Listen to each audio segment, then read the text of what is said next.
हिंदी में यूपीएससी की तैयारी से संबंधित प्रोग्राम्स को देखने के लिए सब्सक्राइब करें study IQ IAS Hindi. Hello students, आज हम बात करने वाले हैं करंट अफेयर्स के एक बहुत ही इंपॉर्टेंट टॉपिक पर जो वास्तव में आपके यूपीएससी के मेंस एग्जामिनेशन के जीएस पेपर 3 से भी जुड़ता है और उसके साथ साथ इंटरनल सिक्योरिटी के मामलों में भी टेरर फंडिंग जैसे मामलों से जुड़ता है। वास्तव में स्विस नेशनल बैंक ने अपने ताज़ा आंकड़े जारी किए हैं जिसके अनुसार वर्ष 2024 में भारतीयों की स्विट्जरलैंड में बैंक जमा राशियों में 3 गुना की वृद्धि हुई है। यह इस समय वर्तमान में पहुंच गया है 3.5 अरब स्विस फ्रैंक यानी कि लगभग 37,600 करोड़ रुपए। इतनी बड़ी अमाउंट। तो वास्तव में देखिए ऐसा है कि आफ्टर ग्लोबलाइजेशन जब वैश्वीकरण शुरू हुआ तो उसके बाद भारतीय कहीं भी विश्व के बैंकों में अपना पैसा जमा कर सकते थे। मुद्दा यह है कि भारतीयों की स्विस बैंक में इतनी दिलचस्पी क्यों है। आपको ये भी जानना चाहिए कि काला धन क्या होता है। क्या स्विस बैंक में जमा धन हमेशा काला धन ही होता है? इसके साथ ही साथ आपको यह भी जानना होगा कि भारत सरकार इस संदर्भ में क्या क्या प्रयास कर रही है। तो ये सारे मुद्दे हैं जो आपके जीएस के इकोनॉमी के सेगमेंट से बहुत ही सीधे सीधे जुड़े हुए हैं।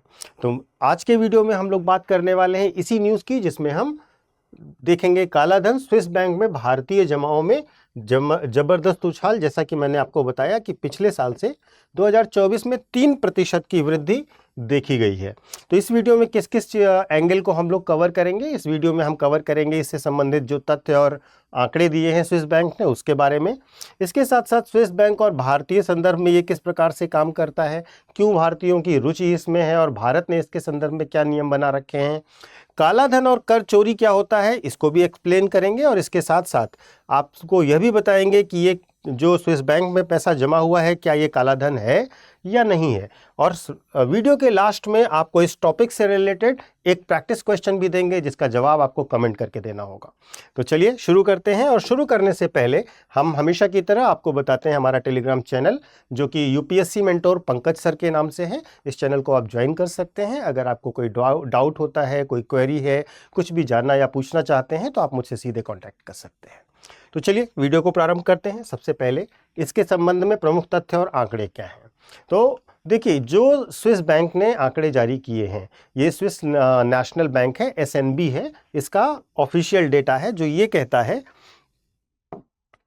कि 2024 में 3.5 अरब स्विस फ्रैंक जमा हुआ है भारतीयों की तरफ से जो कि 37,600 करोड़ है। 2023 की तुलना में इसमें 3% की वृद्धि हुई है। 2023 में 1.04 अरब स्विस फ्रैंक था यानी कि यद्यपि 2023 में 70% की गिरावट दर्ज हुई थी इसमें, ठीक है। और अगर हम स्विट्जरलैंड के बैंकों में जमा बैंकों के खातों लोगों के खातों को देखें तो भारत 48वें स्थान पर स्टैंड करता है। इसके साथ साथ एक और महत्वपूर्ण बात है जो इसमें आपको जाननी चाहिए कि जो इंडिविजुअल के अकाउंट हैं स्विस बैंक में उसमें 34.6 करोड़ फ्रैंक जमा हुए हैं, ठीक है। तो 34.6 करोड़ फ्रैंक जमा हुए हैं व्यक्तिगत खातों में। यह भी डेटा दिया गया है स्विस बैंक द्वारा। तो ये तो महत्वपूर्ण जो फैक्ट एंड फिगर हैं वो आपको बता दिए, लेकिन उससे सिवा आपको जानना चाहिए कि भारतीय लोगों को क्यों इतना स्विट्जरलैंड पसंद है। आई मीन टू से स्विट्जरलैंड के बैंकों में पैसा जमा करना पसंद है। तो आप देखिए भारत के लोग स्विस बैंक में पैसा जमा क्यों रखते हैं। तो सबसे पहला कारण है ग्लोबल बिजनेस लेन देन, ठीक है। ग्लोबल बिजनेस लेन देन का मतलब ये है कि भारतीयों को जो भारतीय कंपनियां हैं, जो भारतीय व्यक्ति हैं और जो इंटरनेशनल ट्रेड कर रहे हैं, वैश्विक व्यापार कर रहे हैं, जो भारतीय कंपनियां वैश्विक व्यापार कर रही हैं वे नॉर्मली स्विस अकाउंट का इस्तेमाल करते हैं इंटरनेशनल ट्रेड के संदर्भ में। दूसरा, जो NRI हैं वो इन्वेस्टमेंट पर्पस से जो भारत के लोग जो विदेशों में बसे हुए हैं वे लीगल सेविंग्स भी अपनी यहाँ पर स्विस बैंक में रखते हैं। एसेट डाइवर्सिफिकेशन भी एक मुद्दा है। दुनिया भर में जो संपत्ति है उसको लोग अलग अलग तरह से और अलग अलग जगहों पे इन्वेस्ट करके रखते हैं जो कि टैक्स प्लानिंग और एसेट प्रोटेक्शन के लिए ज़रूरत पड़ती है। तो एसेट डाइवर्सिफिकेशन के ऑब्जेक्टिव से भी लोग स्विट्जरलैंड में जमा करते हैं। और सबसे बड़ी बात यह है कि स्विट्जरलैंड के साथ विश्वास और स्थिरता का मामला है। स्विट्जरलैंड में राजनीतिक स्थिरता भी है और फाइनेंशियल कंसिस्टेंसी भी है, और इसी वजह से इनमें जो स्थिरता का भाव है, लोगों को एक सुरक्षित निवेश का विकल्प ये देते हैं। वास्तव में स्विट्जरलैंड की जो पहचान है, क्यों भी स्विट्जरलैंड पर इतना विश्वास है लोगों को, तो देखिए स्विट्जरलैंड की सबसे बड़ी बात यह है कि ये गोपनीयता और गोपनीय खाता सेवा, ये दो चीज़ों के लिए बहुत फेमस है। ये कॉन्फिडेंशियलिटी मेंटेन करते हैं और सीक्रेट नंबर्ड अकाउंट रखते हैं, जिसका डिस्क्लोजर ये सामान्यतः नहीं करते हैं। स्विट्जरलैंड का जो बैंकिंग कानून है, जो स्विस बैंकिंग एक्ट 1934 है, स्विस बैंकिंग एक्ट 1934 है, ये स्विस बैंकिंग एक्ट 1934 जो है क्लाइंट की गोपनीयता को कानूनी सुरक्षा प्रदान करता है कि कानूनी तौर पर प्रोटेक्टेड है आपका अकाउंट। तो क्लाइंट के नाम पर केवल एक अकाउंट नंबर होता है और उसे नंबर से ही ट्रैक किया जा सकता है, क्लाइंट की जानकारी नहीं होती है। तो पहली चीज़ तो आपके बारे में जानकारी नहीं होगी, आपको लगातार सीक्रेट नंबर सर्विस मिलेगी, कंसिस्टेंसी है, और यही सब रीजंस हैं जिसकी वजह से लोग स्विस बैंकों को पसंद करते हैं। लेकिन यहाँ पर बहुत मज़ेदार बात यह है और बहुत इम्पॉर्टेंट बात यह है कि मनी लॉन्ड्रिंग और ब्लैक मनी को छुपाने के लिए भी ऐतिहासिक तौर पर अगर आप देखें तो इसका बहुत ज़्यादा इस्तेमाल किया गया है दुनिया भर के लोगों के द्वारा। भारत के द्वारा तो किया ही गया है, दुनिया भर के लोगों के द्वारा भी किया गया है। तो ये स्विस बैंक और भारतीय संदर्भों के बारे में बात थी। थोड़ा सा हमें यह भी जानना चाहिए कि काला धन क्या होता है और कर चोरी क्या होती है। ठीक है, तो अगर हम काला धन की बात करें, ब्लैक मनी की बात करें, तो काला धन जो है कई तरीकों से हो सकता है और कैसे कैसे उसको हम कलेक्ट करते हैं वो जानना बहुत ज़रूरी है। तो काले धन का एक बड़ा तरीका होता है टैक्स इवेजन, यानी कि कर वंचन। टैक्स इवेजन बोलते हैं इसको, यानी कि जानबूझ करके अपना टैक्स बचाना और टैक्स जमा ना करना।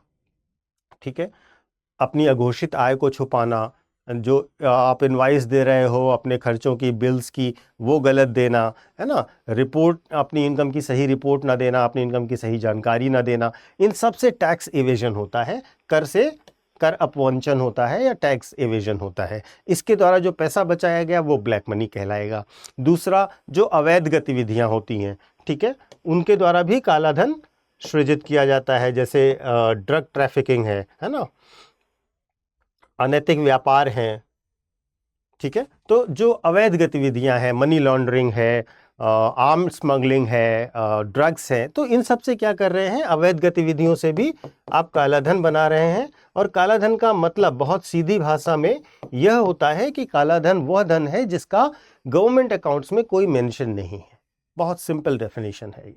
ठीक है, तो आप दो मेजर तरीके से कर अपवंचन के द्वारा और अवैध गतिविधियों के द्वारा काले धन को बनाते हैं। अब इसके साथ हमें जानना चाहिए कि टैक्स हेवन्स क्या होते हैं और टैक्स हेवन्स की क्या विशेषताएं होती हैं।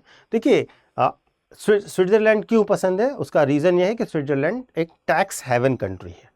ठीक है, तो टैक्स हेवन में क्या होता है कि यहाँ पर कम या शून्य कर दरें होती हैं, इसलिए निवेश करना लोग पसंद करते हैं। यहाँ पर बैंकिंग सीक्रेसी लॉ होता है, जैसा मैंने अभी आपको स्विट्जरलैंड के संदर्भ में बताया।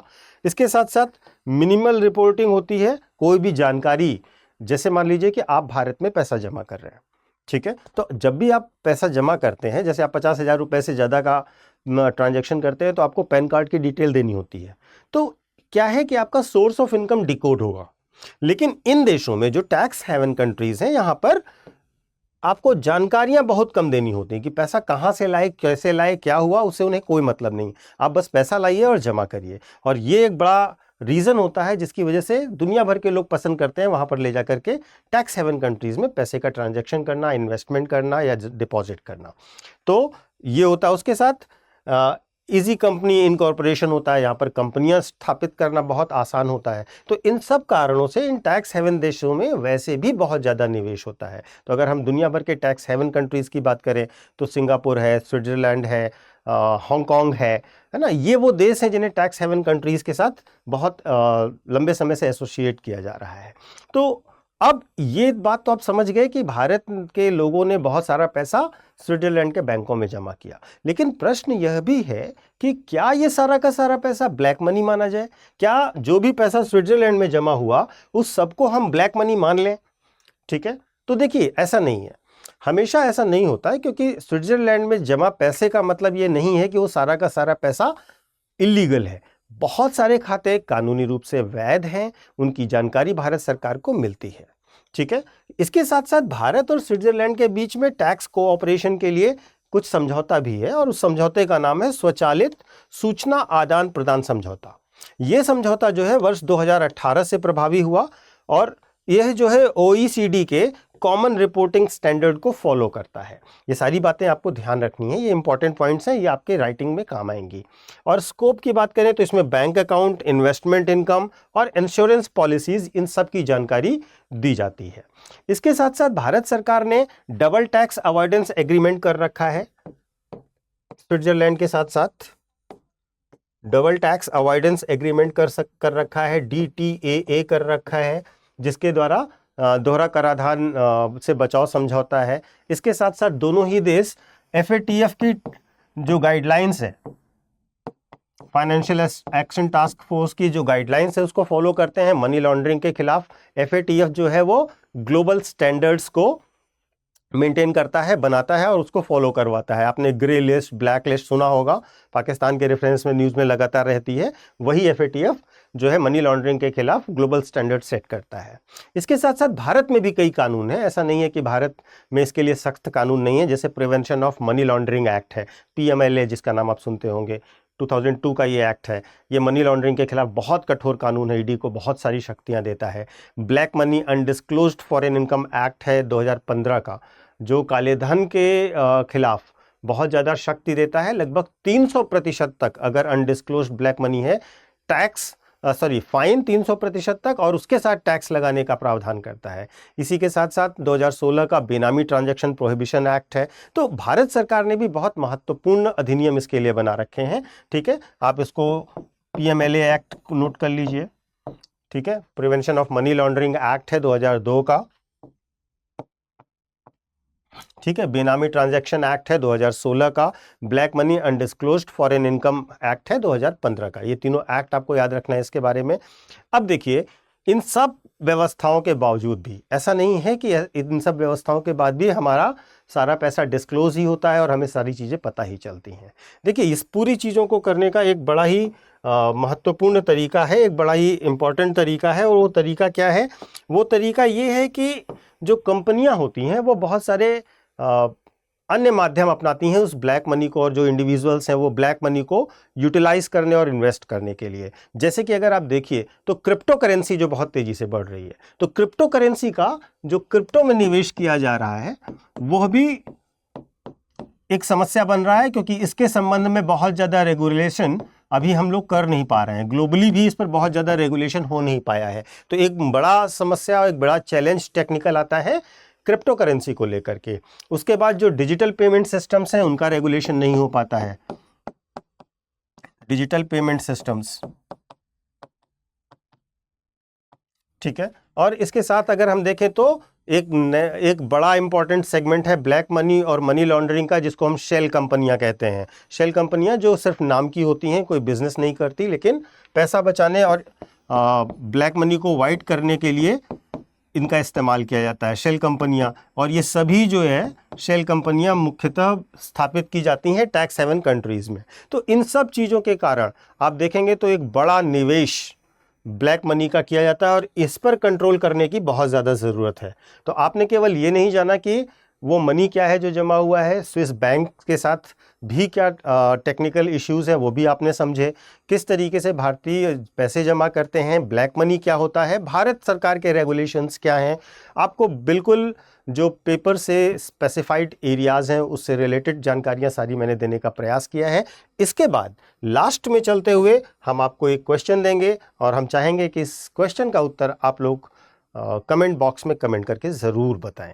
इससे पता चलेगा कि आप टॉपिक को कितना अच्छा समझ पाए हैं। तो प्रश्न ये है कि भारत और स्विट्जरलैंड के बीच सूचना के स्वचालित आदान प्रदान, यानी कि ऑटोमेटिक एक्सचेंज ऑफ इंफॉर्मेशन के संदर्भ में निम्नलिखित कथनों पर विचार करें। पहला, यह व्यवस्था 2018 से प्रभावी है। इसके तहत केवल 1 करोड़ से अधिक की जमा राशि की जानकारी साझा की जाती है। यह OECD के कॉमन रिपोर्टिंग स्टैंडर्ड्स CRS का हिस्सा है। इसमें केवल व्यक्तिगत खाते शामिल हैं, कॉरपोरेट खाते नहीं। आपको बताना है कि उपरोक्त 4 कथनों में कौन कौन सा सही है। पहला और तीसरा, पहला, दूसरा और तीसरा, पहला, तीसरा और चौथा, 1, 2, 3 एंड 4 यानी कि सभी। आपको बताना है कि उपरोक्त चारों में से कौन से सही है। मैं उम्मीद करता हूं कि ये वीडियो आपको अच्छा लगा होगा। जरूर कमेंट करके बताइएगा और इसके साथ साथ कोशिश करिएगा कि सभी लोग, जो लोग ये वीडियो देखें, इस प्रश्न का उत्तर अवश्य दें। Thank you so much.